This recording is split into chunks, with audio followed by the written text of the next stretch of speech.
of the countless nights spent writing, rehearsing, and dreaming.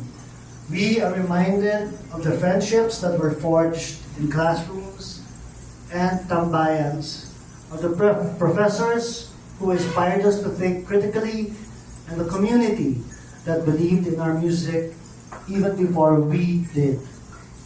This award is also for every Isko and Iska who dares to dream, who strives to make a difference, and who believes in the power of art and culture to shape society.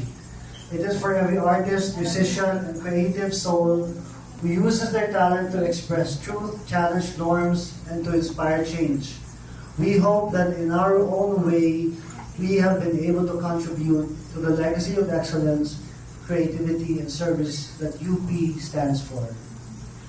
I would like to dedicate this award to my family, to Professor, and to share this with Professor Robin Rivera, who inspired us every day while we were students and in the recording studio, and was the genie who made all our creative wishes come true.